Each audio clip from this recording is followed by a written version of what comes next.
Welcome to Radha's kitchen. ಇವತ್ತು ನಾನು ಮಾವಿನಕಾಯಿ ಚಟ್ನಿ ಮಾಡ್ತಾ ಇದ್ದೀನಿ.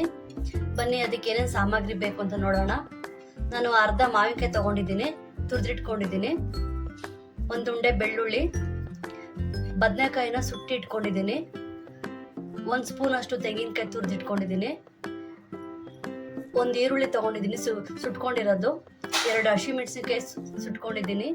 ಒಂಚೂರು ಹುಣಸೆಹಣ್ಣು, ಸ್ವಲ್ಪ ಕೊತ್ತಂಬರಿ ಸೊಪ್ಪು, 1 ಸ್ಪೂನ್ ಜೀರಿಗೆ ತಗೊಂಡಿದ್ದೀನಿ. ಬನ್ನಿ ಇವಾಗ ಹೇಗೆ ಮಾಡೋದು ಅಂತ ನೋಡೋಣ. ನೋಡಿ ಇವಾಗೆಲ್ಲ ಮಿಕ್ಸಿ ಹಾಕಿದ್ದೀನಿ. ಬನ್ನಿ ರುಬ್ಕೊಂಬರೋಣ. ನೋಡಿ ಇವಾಗ ಚಟ್ನಿ ರುಬ್ಕೊಂಬಂದಿದ್ದೀನಿ. ನೋಡಿ ಈಗ ನುಣ್ಣು ರುಬ್ಬಕ್ಕೆ ಹೋಗ್ಬೇಡಿ, ತರಿಯಾಗಿ ರುಬ್ಬಿ. ಇವಾಗ ಇದಕ್ಕೆ ಒಗ್ಗರಣೆ ಹಾಕೊಳ್ಳೋಣ. ನೋಡಿ ಇವಾಗ ಒಗ್ಗರಣೆ ಹಾಕೊತಾ ಇದ್ದೀನಿ. 1 ಸ್ಪೂನ್ ಎಣ್ಣೆ ಹಾಕೊತಾ ಇದ್ದೀನಿ. ಸ್ವಲ್ಪ ಸಾಸಿವೆ ಹಾಕೊಳ್ಳೋಣ.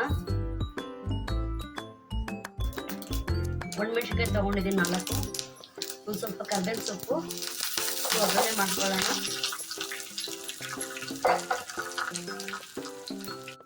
ನೋಡಿ ಒಗ್ಗರಣೆ ಆಗಿದೆ, ಇದಕ್ಕೆ ಹಾಕಿ ಮಿಕ್ಸ್ ಮಾಡ್ಕೊಳ್ಳೋಣ. ನೋಡಿ ಇವಾಗ ಮಾವಿನಕಾಯಿ ಚಟ್ನಿ ತಯಾರಾಗಿದೆ. ಇದನ್ನು ಬಿಸಿ ಬಿಸಿ ಮುದ್ದೆಗೆ ಮಾಡ್ಕೊಂಡು ತಿನ್ನಿ ಫ್ರೆಂಡ್, ತುಂಬ ಚೆನ್ನಾಗಿರುತ್ತೆ. ನನ್ನ ಚಾನಲ್ ಇಷ್ಟ ಆದರೆ ಲೈಕ್ ಮಾಡಿ, ಶೇರ್ ಮಾಡಿ, ಸಬ್ಸ್ಕ್ರೈಬ್ ಮಾಡಿ ಫ್ರೆಂಡ್ಸ್.